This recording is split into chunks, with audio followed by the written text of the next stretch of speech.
Fala trabalhador, fala trabalhadora, seja bem-vindo ao programa mais cutista da internet, que é o Aqui se Discute. E vamos lá, vou passar para a nossa presidenta Clemilde para tocar aí e falar que a gente vai, qual é o nosso assunto principal de hoje. Lembrando que nós estamos no mês de maio, né, onde a gente comemora aí o Dia do Trabalho ou o Dia do Trabalhador. O que a gente vai comemorar nesse mês, né? Um mês simbólico aí. E passar para a Clemilde para... Bom dia, Tony. Bom dia a todos e todas que estão, nos assistindo. Bom dia, doutora Germana, nossa convidada hoje. Doutora Germana é juíza do trabalho. E eu acho que é em comemoração ao mês de maio, que para a gente é o mês do trabalhador e da trabalhadora, né? E a gente quer, como é o nosso desafio aqui, nesse quadro, nesse Aqui se Discute, esse programa mais cutista da internet, como diz Tony Braga, a gente quis com esse quadro e com essa rádio, doutora Germana, sair da nossa bolha, sair da bolha do mundo sindical, dialogar com a sociedade. E assim, o trabalhador ele precisa de muita informação que a gente às vezes não consegue alcançá-los. De repente, né, através desse meio a gente consegue. E aí hoje a gente convidou a senhora aqui, nós convidamos a doutora Germana, que é juíza do trabalho, como eu já disse, para falar de um projeto, falar para a gente um pouquinho do trabalho seguro. O que é isso, doutora? De onde vem isso? Como diz o outro, que bicho é esse? O que é isso? Fica Né? à vontade. Eu que agradeço aqui o convite para participar do programa, né? Eu acho que a aproximação com os trabalhadores é também o interesse da Justiça do Trabalho como um todo. Acho muito importante que a gente não fique longe, né, da sociedade, como você disse. A aproximação é um assunto que nos interessa. E é exatamente por isso que o Tribunal Superior do Trabalho, né, o TST, que é o órgão máximo, né, da organização judiciária, né, no nosso campo, né, no campo que trata do mundo do trabalho, né, a justiça que trata do mundo do trabalho, há mais de uma década desenvolveu um programa que chama Programa do Trabalho Seguro. Né? O que é isso? Justamente essa visão de ser de fazer aproximar da sociedade, e ter, além da função apenas de julgar, né, os processos que nos são endereçados, a gente tem a consciência de que a gente tem uma função institucional, né? Uma função de que algumas questões do mundo do trabalho são muito caras para nós. Uma delas é justamente a segurança no trabalho, né? A proteção ao meio ambiente do trabalho, que é um direito do trabalhador, um direito fundamental, né? Previsto na Constituição. E aí desenvolveu esse programa capilarizado por todos os regionais. Então, cada regional tem esse programa no Brasil todo. É coordenado, como eu disse, pelo Tribunal Superior do Trabalho, através de um ministro. Né? Então, tem um ministro, atualmente o ministro Alberto Lazeiro, que é o nosso coordenador, né, no Brasil todo. Cada regional tem um gestor regional do Programa Trabalho Seguro, que pode ser um desembargador e um juiz, ou pode ser 2 juízes. No nosso caso aqui, no Tribunal Regional do Trabalho, somos 2 juízes. Somos eu, né, gestora regional do Programa Trabalho Seguro, e o doutor Fábio Bonisson. E aí a gente desenvolve vários programas nesse sentido. O mês de abril, né, que passou, foi um mês emblemático para a gente, porque justamente a gente trabalhou com Abril Verde. Tá? O que é isso? É um mês todo dedicado à segurança e saúde do trabalhador, em virtude de uma data de memória, né? Ela não é bem comemorativa, porque no dia 28 de abril tem, mundialmente, se lembra em memória às vítimas de acidente de trabalho, em virtude de um acidente grave que ocorreu nos Estados Unidos, onde 78 trabalhadores morreram numa mina, né? E aí a gente desenvolve várias ações. Esse mês de abril, eu não sei se eu estou me delongando. Não, fica à vontade, eu quero só te perguntar. Só uma dúvida, desde quando que esse projeto do Programa Trabalho iniciou? Seguro já tem mais de uma década. Caramba! Do TST. Mas eu quero são assim, no Brasil todo são desenvolvidas várias atividades o ano todo, né? Então, doutora, essa é a minha curiosidade agora. É desenvolvido. Agora, onde que a gente. Como é que esse programa chega aos trabalhadores? Uhum. Como é que, por exemplo, como é que ele chega aos trabalhadadores da construção civil, sim. aos trabalhadores do mármore e granito, que é uma categoria que tem muito acidente. Vamos perguntar isso, eu quero falar sobre um projeto que a gente fez o ano passado, justamente com o setor de rochas. Aqui em Cachoeiro do Sul. E a gente fez nas 3 cidades. A gente fez o ano passado, cada biênio, a gente escolhe nacionalmente um tema para o trabalho seguro, né? E já foi saúde mental, né? E cada biênio é um tema. E cada regional vai escolher as prioridades que ela tem dentro das peculiaridades do regional, né? Aqui no Espírito Santo, como bem você disse, a gente tem um problema seríssimo das empresas de rochas, né? Empresas de mármore e granito. Porque o número de acidentes fatais, ou seja, acidentes com morte, nesse setor é um dos maiores, né? Na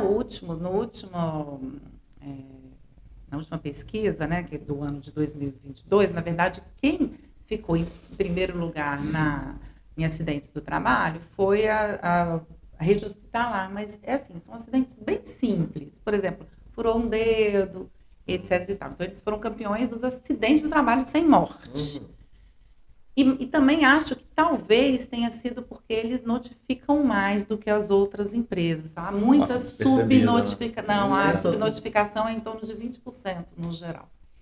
E os acidentes fatais, o maior número foi com caminhoneiros, né, do setor de transporte. O ano passado, né, aqui só no Espírito Santo foram 68 mortes, né,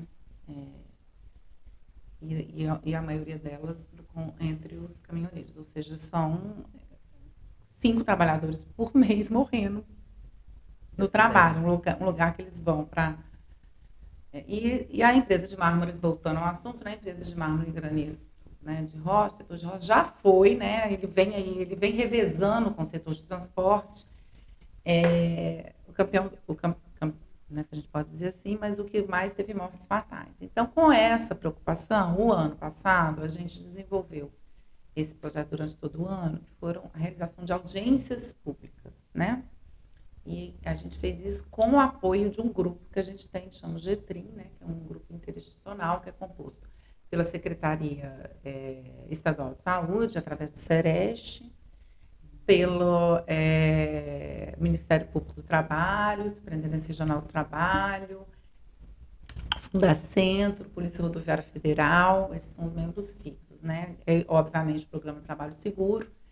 E nesse caso específico, como a gente ficou preocupado com a situação das empresas de mármore e granito e a gente resolveu fazer essa ação, a gente convidou o Sindimármores e o Sindirochas, né, representantes dos empregadores e dos empregados. E aí nós organizamos essas audiências públicas, que foram muito, assim, a gente tirou muitas propostas dessas audiências públicas. Nós fizemos uma, porque é importante também destacar aqui, o que acontece? O setor de mármore e granito, além dele ser um setor que teve esse monte de acidente fatal, ele é um setor importante para a economia do Espírito Santo, responde por 10% do PIB. Então, assim, aí por que a gente pensou? A gente falou assim, o setor é importante para a economia, mas ele não está observando um investimento importante, que é o investimento na saúde do trabalhador. Ele está deixando isso para lá, e isso é prejuízo não só para o trabalhador, depois a gente pode falar um pouquinho sobre isso. Porque eles é prejuízo para todo mundo, para as empresas também. Doutora Germana, só um recorte. A senhora falou aí da Fundacentro, falou de trabalho, e a gente está falando de trabalho seguro, que não é importante só, a gente pegou aí o setor de rocha, né, mármore e granito, porque acontece muito acidente, normalmente é que a gente toma conhecimento que são acidentes fatais, mas quantos outros locais, e aí você falou de hospital, construção civil, público, tem construção civil, vários setores acontecem acidentes e que não tem essa notificação e não tem a importância, porque foi um dedo, quebrou um braço. Às vezes eles dizem que é apenas um incidente, não é um acidente. Isso, é importante também caracterizar o que é o acidente do trabalho. Exatamente. Qualquer ocorrência dentro do ambiente de trabalho. Eu estou falando disso porque tem muita coisa, muito trabalho informal.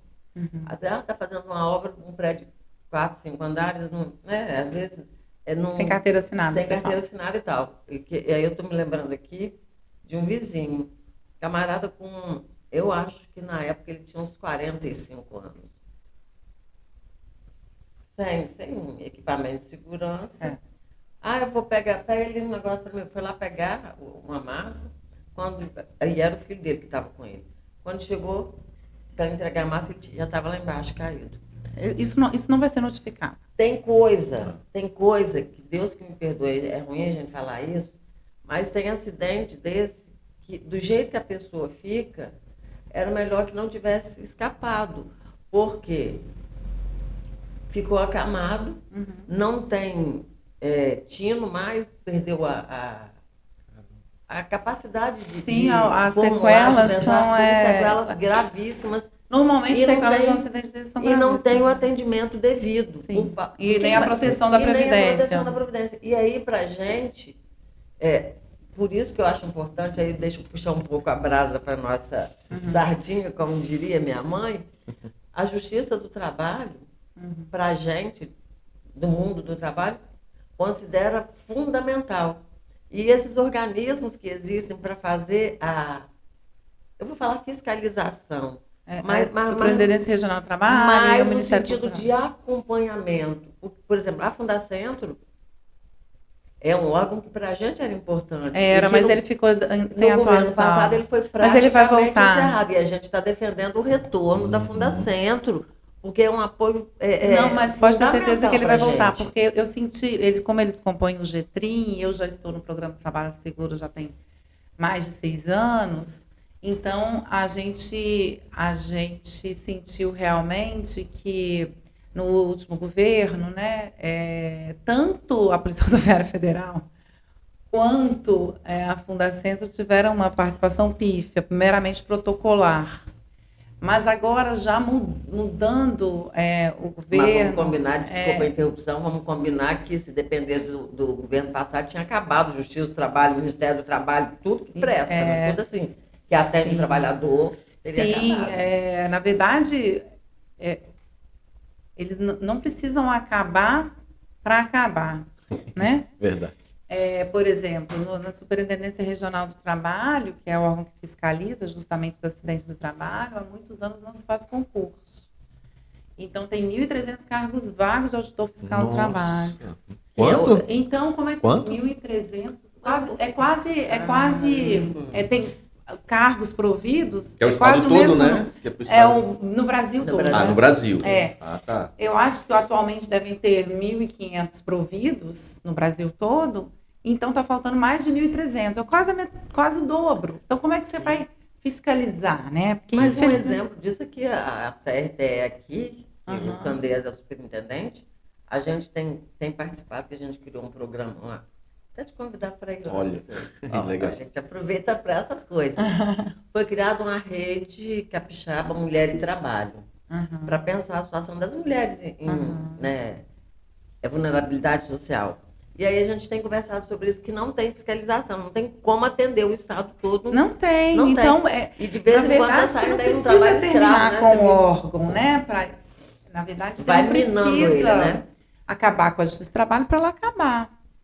Né? Você faz ali algumas modificações legislativas, como foi feito para a reforma trabalhista, que se dificulta acesso, que você tira alguns direitos, e aí você vai acabando aos poucos com a função dela, né?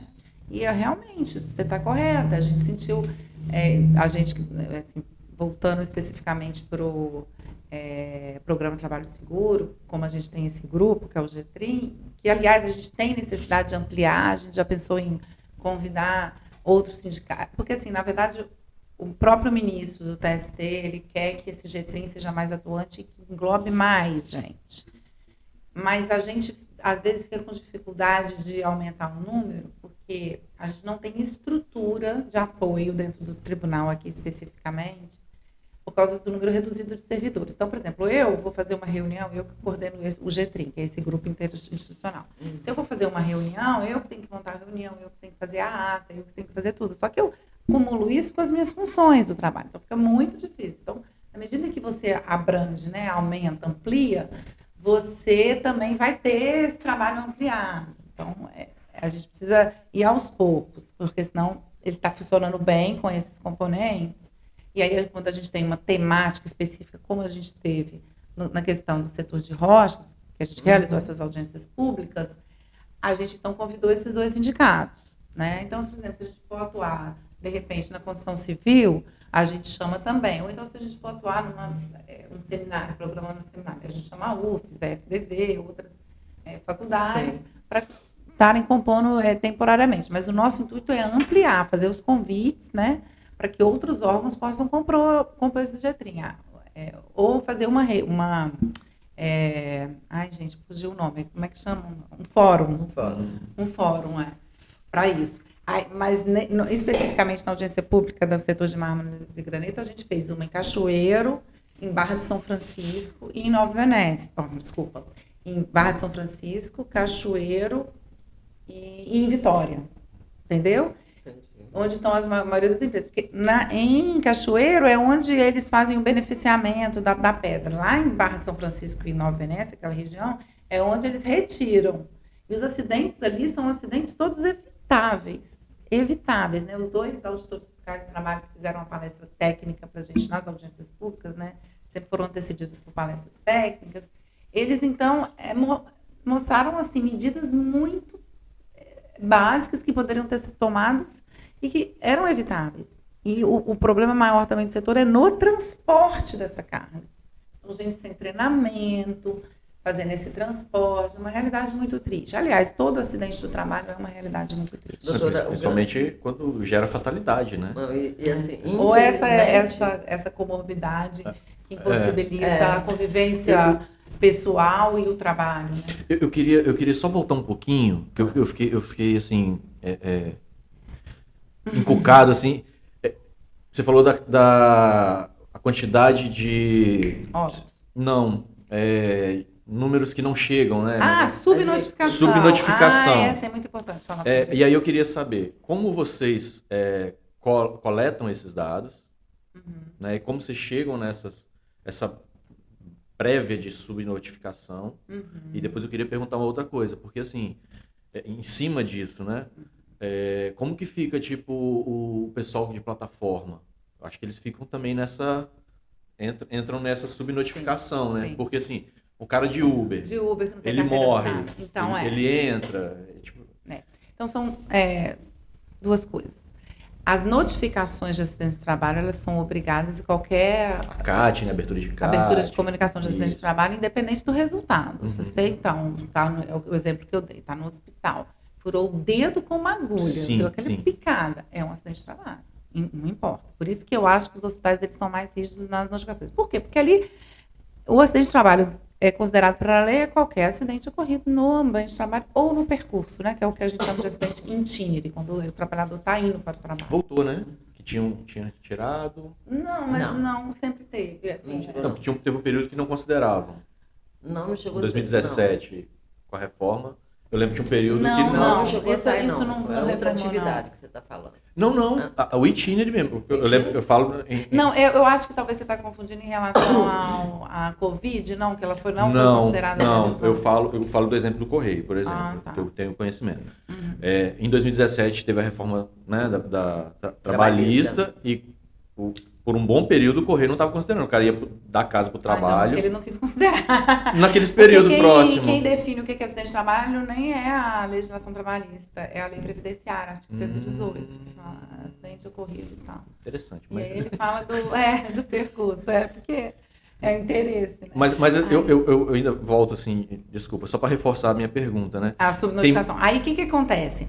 Então, qualquer um é obrigado a acontecer o acidente, ou o empregador é obrigado a emitir a CAT.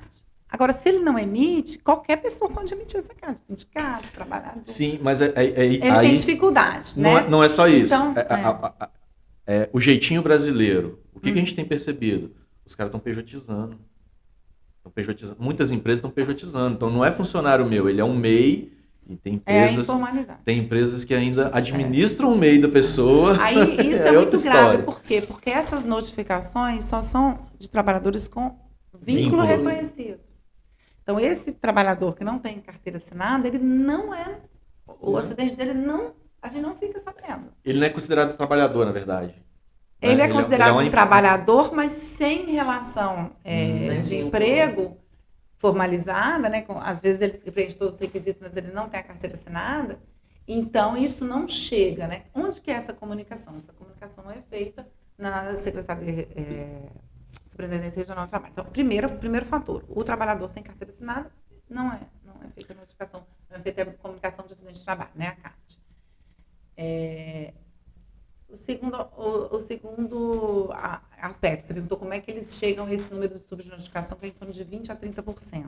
Esse número é um cálculo feito pelo INSS, porque ele observa que chegam lá os pedidos de licença, muitos deles sem emissão de CAC, então eles faziam a emissão de CAC. Então eles faziam o comparativo e chegam a esse... Mas ele é muito maior, porque é só menos isso que eu imaginei. É uma prévia e também pode ter muito trabalhador que acidentou e não pediu o INSS nada, então não deu para fazer esse comparativo. E é muito maior porque o informal, que ele deveria ser notificado, ele não está sendo contabilizado, né? Até porque tem trabalhador que prefere ficar doente sem comunicar o INSS, porque ele tem até ele receber. Ainda mais essa da fila do INSS. Isso aí. Até ele começar a receber, é melhor ele trabalhar doente, não comunicar, do que ele ficar sem pagamento. Sim. E aí tem alguns acordos, tem alguns acordos coletivos também que, assim, se a pessoa pegar um dia de atestado, o cara já perde o ticket, aí o cara não, mesmo doente, o cara vai é muito... Eu quero só, doutor, o seguinte, primeiro, para finalizar o negócio da Fundacentro. Sim. Acho que ontem teve uma audiência Mudou pública. o diretor, que agora acho que é um presidente, né? Que é um médico, né? Parece que é bem... E ontem teve uma audiência pública na Assembleia Legislativa, salvo engano, que foi feita pelo deputado João Coser, com esse tema de retorno da Fundacentro. Que ótimo. E aí a gente está... Depois eu posso até passar. Aí, assim, a gente está muito... animado e esperançoso. Mas eu também percebi, já que mudou a postura. Que realmente volte, porque foi lamentável o que fizeram. Nós recebemos, doutora, esvaziaram totalmente. Muito material. E a Fundacentro tinha uma importância muito grande na pesquisa, né? Mas tem um acervo muito vasto que eles doaram, porque não tinha onde ficar. Caramba. Nós pegamos o que deu para pegar. O que a gente conseguia guardar, o que a gente tem lá. Então, assim, eu acho que é muito importante o retorno da Fundacentro.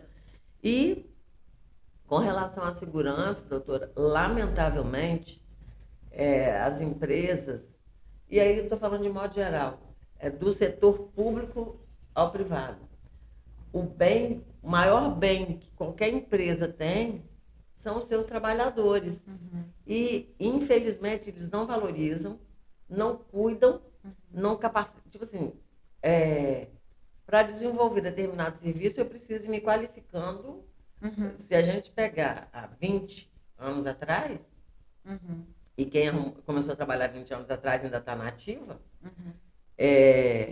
quanta coisa mudou nesse período e quantas pessoas foram sendo deixadas para trás porque não teve nenhum investimento em formação, em atualização e mesmo na saúde desses trabalhadores e trabalhadoras.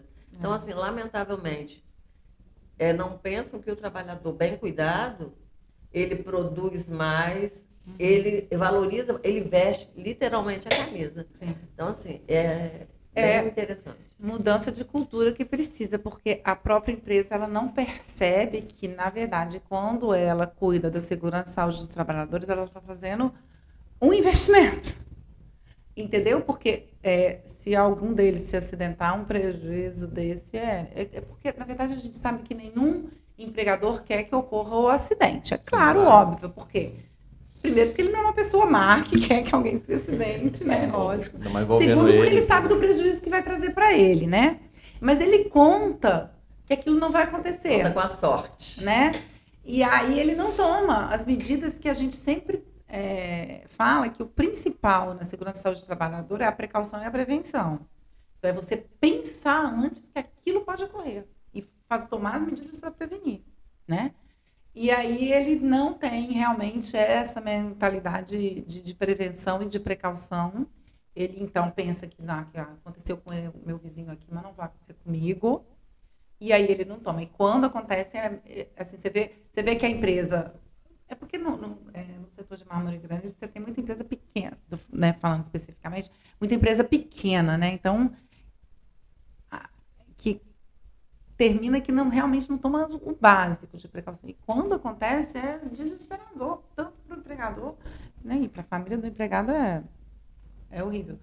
Mas, assim, ele não pensa que pode acontecer. Então, a gente bate muito nessa tecla de que a precaução é sempre, né, e a prevenção é sempre o melhor para todo mundo, né? E aí vai em tudo, né? Assim, também a questão da saúde mental, porque essa cobrança excessiva de metas, de competição, de estimular a competição, os trabalhadores estão adoecendo muito, né? Saúde mental, uma questão que é uma coisa que não é muito perceptível e é um pouco também estigmatizada e conta também com um certo preconceito, né? Então, quando chega um trabalhador na justiça do trabalho, por exemplo, reclamando que está com depressão, não sei o que, todo mundo olha, acho que está inventando, está com preguiça. Isso, é difícil. Até o próprio perito médico que avalia esse trabalhador tem preconceito. Eu já tive algumas discussões assim, com o patrão lá, porque assim, até onde que veio questionar a gente que estava com muito absenteísmo no correio. Eu falei, tá, aí se o cara não pega atestado. Qual é a causa disso? Não, aí beleza, tem muita gente pegando atestado. Aí a gente sabe que a gente viveu muita pressão, muita coisa. Só que aí teve um caso específico que a pessoa não pediu atestado, mas estava lá. Aí ficou pé da vida, discutiu lá com a supervisão lá e deu um chute na porta. Aí vieram pra cima dele, tá vendo? Cara agressivo, não sei o que. Tá, mas se o cara pega o atestado, eles vão falar que o cara tá preguiçoso. Então, tipo assim, fica naquele dilema. A pessoa chega no limite, né? Então, tipo assim, se eu pego atestado, eu sou preguiçoso. Se eu não pego atestado, eu sou violento. Porque você não sabe o que você vai, a que lado que você vai. Aí eu queria perguntar, o trabalho seguro hoje, você falou, a doutora, você falou... Não, doutora, mas fica à vontade, aqui nós estamos conversando. Nós não estamos na audiência, não. Mas a doutora falou, a cada biênio que vocês trocam o tema... O tema, Aí ele é baseado com... que tiver com maior demanda ou que vocês acharem que é mais pertinente? Geralmente quem escolhe o tema é o TST, né? E eu não vou saber de qual o tema desse biênio. Isso que eu ia perguntar. Grande. Vocês não têm uma certa autonomia nos estados para fazerem... Não, assim, na verdade, Tipo, me provocar, tipo, a gente poderia fazer... A gente tem o tema do... Gente, como eu não peguei esse tema do biênio? Falha minha, a cabeça tranquilo. Tá ruim. Depois... É bom quem estiver assistindo a gente correr atrás lá para ver. Eu acho que é ligado à democracia, né? Eu acho que é isso. Segurança do trabalho, direito... É ligado à democracia. É porque eu não vou saber falar exatamente o que é, mas o cerne da questão é dizer que o direito, a segurança do trabalho é um direito fundamental que garante a democracia. E são 2 anos, né? Eu falei errado. O biênio, isso mesmo. E começou quando? Começou agora esse ano. Virou governo. Virou agora, por isso que eu estou ainda... Entendi. E aí a gente pode trabalhar com o que a gente quiser, mas a gente tem que focar nesse tema. É porque eu queria aproveitar meio que um gancho, né? Assim, eu vi que agora teve uma mudança nas CIPAs também. Ela teve mais uma atribuição que, se eu não me engano, é assédio, né? Acho que é assédio. Porque o assédio... Não tinha nas atribuições do porque cipeiro. considera que é o assédio. Cipista, cipeiro, não sei qual que é o termo. É Comissão Interna de Prevenção de Acidentes, porque se considera que o assédio também é um fator desencadeante de uma doença. Sim, o assédio no ambiente de trabalho é um tema que está sendo recorrente, muito discutido, e já tem que ter já implantado dentro de algumas empresas comissão contra o assédio, no Tribunal Regional do Trabalho, porque a gente tem esse programa de trabalho seguro, ele também atua internamente, óbvio. Né? Então, a gente também voltado para os nossos terceirizados, juízes e servidores. Sim. Então, quando a gente faz alguma ação lá na Justiça do Trabalho, a gente pensa também no nosso público, no nosso interno, né? E o trabalho... E aí, voltando ao que você falou, a gente tem a liberdade de eleger, tanto que eu elejo prioridades aqui regionais, Legal. dependendo das prioridades, mas a gente tem metas, né?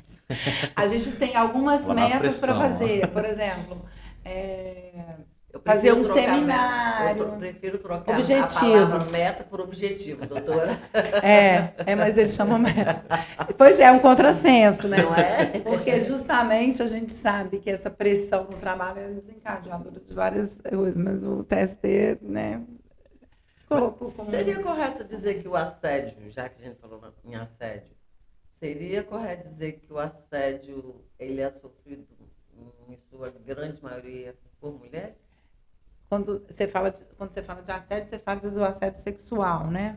Porque o assédio pode ser moral. Não, moral e sexual. É sexual. O sexual, com certeza. 95%. 95%. É muito alto. É com certeza. O assédio moral, eu não tenho esse dado, né? Então, assim... Talvez ninguém parou para tentar analisar, porque de repente... Não ocorreu agora. Porque quando tem o assédio sexual, você tem também junto o assédio moral, obviamente. Sim. Mas assim, eu não vou ter, não quero arriscar de dizer que sim, Não, mas eu acho que pelo que eu sinto numa visão apenas sem ser estatística, mas porque esse eu tenho o dado estatístico, né? Uma visão assim... empírica mesmo, eu acho que sim, me parece que sim. Ela é mais discriminada no trabalho. No então... trabalho seguro tem algo voltado específico para a questão de CIPA, de cipeiros, ou de... Porque o trabalho seguro, o que eu entendi, ele é uma prevenção, né? Ele é uma forma de vocês atuarem junto. A gente pode atuar institucionalmente nas empresas, a gente pode dar palestras e tal. Mas o trabalho seguro da Justiça do Trabalho não tem uma função assim de fiscalização. Eu não pensei nesse sentido mesmo, não. Pensei, tipo assim, de dar apoio, de repente, ajudar ali com alguma formação, porque tem que ter, né? Então, aquelas formações. Através do GETRIM, né? Do SEREST, que é o nosso grupo. Então, é porque a gente tem pessoas que participam, por exemplo, do Conselho Estadual de Saúde. Teve um período que o nosso companheiro lá, o Alberto, ele participava do SEREST. SEREST, Então, através assim, do SEREST, mas o SEREST não compõe o Programa de Trabalho Seguro do TRT, que assim, a gente não tem muito como abraçar o mundo. Sim, mas assim... por isso que eu ia até te responder que a gente tem que eleger algumas prioridades, porque senão a gente não consegue fazer todas as ações. Mas no Abril Verde, a gente fez muita coisa com a nossa, né, pouca capacidade. A gente fez seminário, a gente fez uma ação na Polícia Rodoviária Federal, junto com a Polícia Rodoviária Federal, nos postos de fiscalização, junto com o SEREST também, né? Isso foi junto. Dando vacina, instruindo os caminhoneiros que eram parados pela fiscalização, né? Então, foi uma ação bem grande, agora em abril. Enfim, a gente, né, faz com outras... Então, assim, eu provoquei a questão do assédio, doutora, porque... Na verdade, eu gostaria de falar o seguinte, que a gente gostaria que vocês pudessem contar com a nossa contribuição, se achar que a gente pode contribuir de alguma forma. E também eu vou me sentir muito à vontade, olha a ousadia.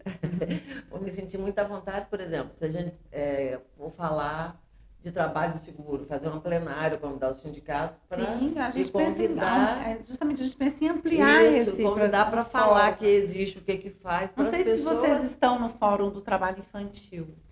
O trabalho infantil tem um combate ao trabalho infantil. Não, eu não acho que não. Mas é uma ideia, assim, chamar a central sindical, os próprios sindicatos, assim como também o SESI, Senai e tal. Então, é isso. A gente quer se colocar à disposição. Eu agradeço muito. A gente já se reuniu com o objetivo de ampliar esse grupo, né, que é interinstitucional, que é o GETRIM, e a gente agradece mesmo essa disponibilidade. Porque, assim, quando a gente...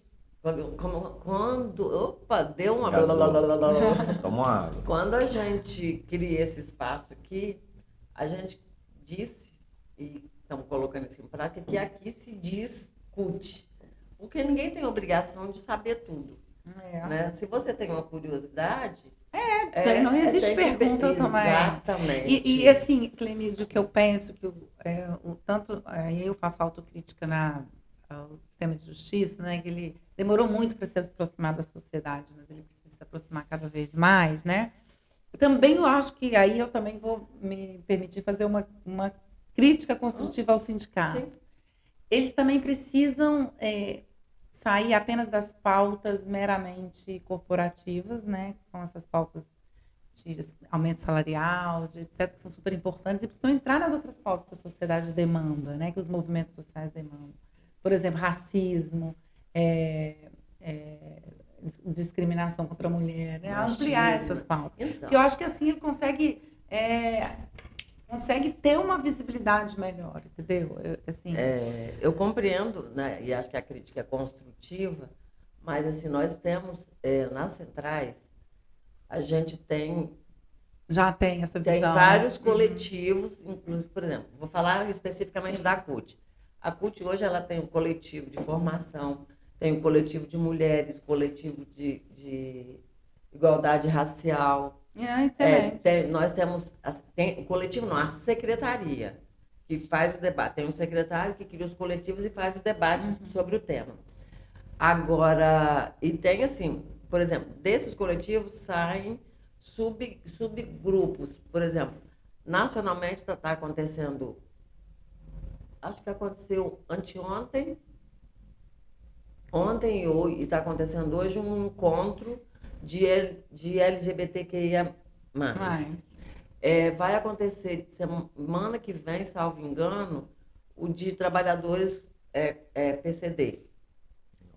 Então, assim, a gente já faz esse debate. E o movimento também dos trabalhadores de plataforma, né? Porque eles não estão em nenhum sindicato. Eles têm criaram. Aqui no estado criaram recente. Eu vejo muito aquele Pedro Galo, Paulo Galo. O Galo. Galo de luta. Galo de luta. Ele é o quê? Ele até falou no TST outro dia, lá. Foi aberto. Aqui foi criado um sindicato que é a Sintapes. O GESER. Ele esteve até aqui fazendo. Ele participou de um. Até no e é ligado à CUT? Não, ele não é ligado a nenhuma central ainda. Uhum. A gente está meio que namorando. Eu acho que isso aí é muito importante. Mas, assim, brincadeira à parte, a senhora está acompanhando o projeto do governo que está indo para a Assembleia, para a Câmara Federal. Sim, para regulamentar. Isso, de regularização, valorização da negociação coletiva. Da negociação coletiva, eu pensei que era das plataformas. E de plataforma, está junto. E trabalhadores de aplicativos. Então, assim, em abril foi para. Eu acho que esse é o problema mais grave. E está sendo discutido, inclusive, aí vai discutir a questão do custeio, né, dos sindicatos, também nessa. Porque a reforma trabalhista. Mas o Supremo então, parece que deu uma decisão recente com a relação ao custeio. Teve alguma coisa, saiu alguma coisa em relação ao custeio. E aí isso já. Mas tirou. Então, acho que melhora, né? Porque o objetivo da reforma trabalhista foi só acabar com os sindicatos, não tenho dúvida disso. Não foi para melhorar a vida de ninguém, não gerou emprego para ninguém, foi isso. Mas eu acabo. Se fosse só para o sindicato, estava bom. É isso aí. Então, assim, porque na medida que atingia o sindicato, acabava, né? Sim, é porque eu acho que a proposta da reforma trabalhista ela foi mais audaciosa ainda. Não, na verdade, a reforma trabalhista foi acabar com a justiça do trabalho, acabar com o mundo do trabalho, acabar com o trabalhador de certa forma. Eu acho que não é nem acabar, igual ela estava falando, é meio que engessou, né? Engessar, é meio que engessar. Gente, que acabar é muito radical também. Eles são complicado, mas... porque o Supremo também não tem decidido assim muito, porque a gente poderia, dentro da reforma, aí também esse é assunto para outro dia, né? Mas dentro da reforma trabalhista, aplicando a Constituição, a gente poderia ter barrado muita coisa. Mas quem faz finalmente esse controle de constitucionalidade é o Supremo. E o Supremo está com uma visão um pouco liberal demais, então não está. E aí, doutora, então, realmente esse é assunto para outra coisa. Porque outro dia, porque eu sou aquela pessoa que defende o seguinte: posso estar sendo assim, absurdamente ingênua, mas e a gente tem que dar um jeito nisso. Porque a justiça, o judiciário, ele tem sentido porque ele faz a defesa de uma sociedade, ele garante direitos. Exato. Independente de se é criminal, trabalheiro, a justiça está aí para garantir direitos e fazer cumprir a legislação. Ponto.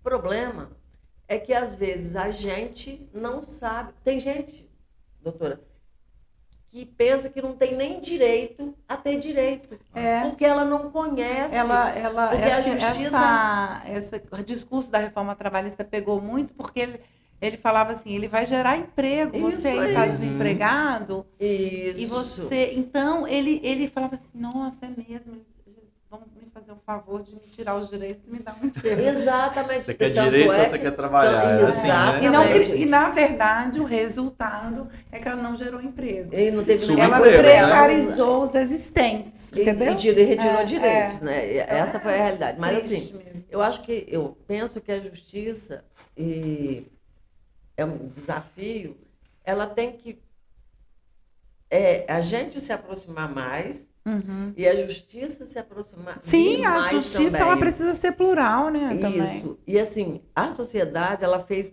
na minha compreensão, um trabalho fenomenal, doutora, do ponto de vista da defesa das políticas públicas. Quando a gente foi para a rua, não permitiu que a reforma administrativa fosse votada, que aquilo ali foi uma vitória fenomenal. Quando o Correio vai para a rua defender a não privatização dos Correios. Então, assim, aí a classe trabalhadora vai junto. Então, assim, foi um desafio muito grande e a gente vai fazendo. É o que pode. Isso aí. Eu sei. E é difícil mesmo, né, manter. No trabalho seguro, voltando ali, durante a pandemia, o que identificou ali que mais teve, assim, de casos, assim, de insegurança, né, de acidentes e tudo? No início da pandemia, estava todo mundo muito perdido, o que eu observava é que os empregadores não disponibilizavam itens básicos, né? Um álcool gel, uma máscara. Então, isso aí veio uma avalanche de pedidos para a Justiça do Trabalho. Inclusive a saúde não estava disponibilizando, né? Teve que entrar com ação. E o Programa de Trabalho Seguro mudou o tema, né? Esse tema do biênio, justamente para poder focar na questão da Covid mesmo, foram 2 anos, né, de pandemia.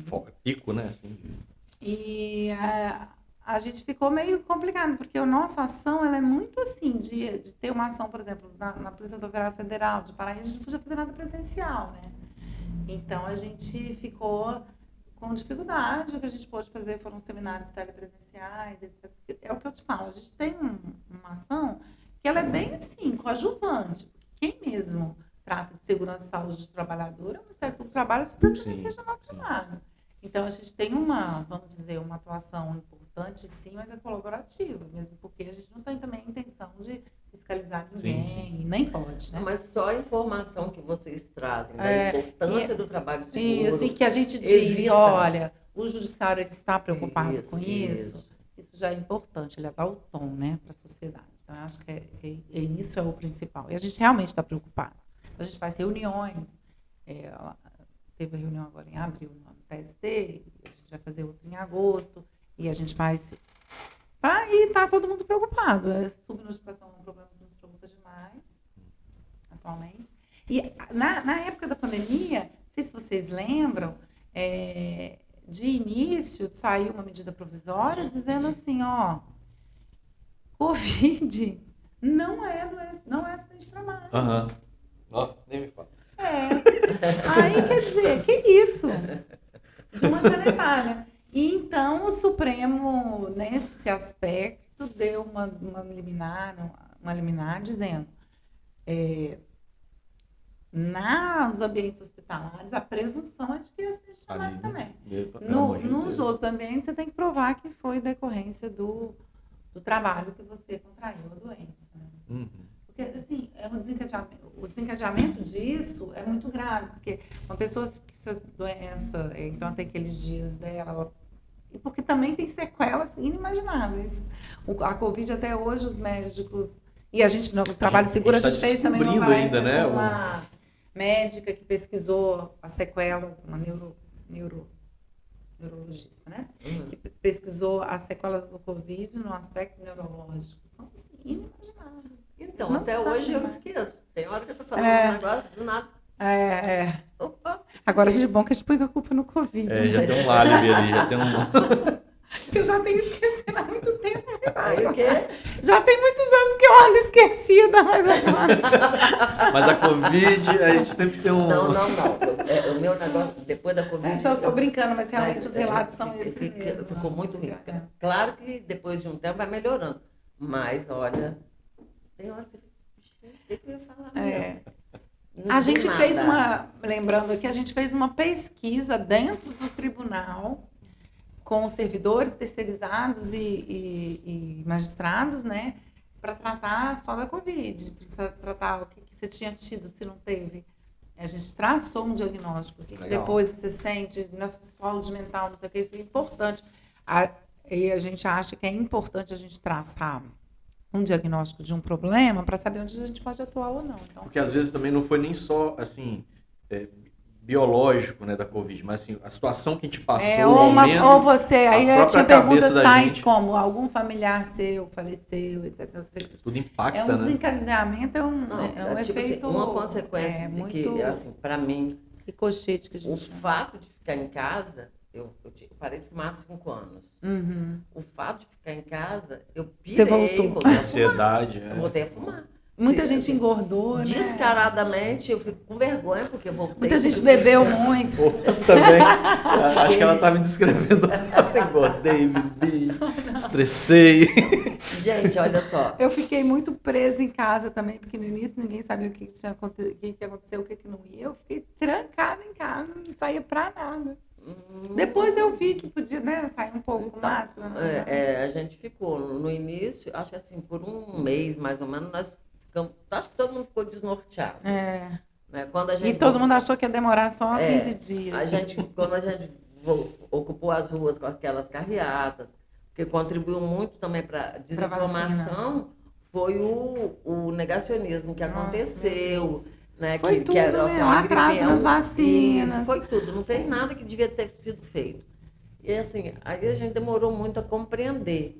Mas na medida que compreendeu, você aprende a lidar. Acho que uma coisa boa que a gente conseguiu, se é que se pode dizer que teve alguma coisa boa, né?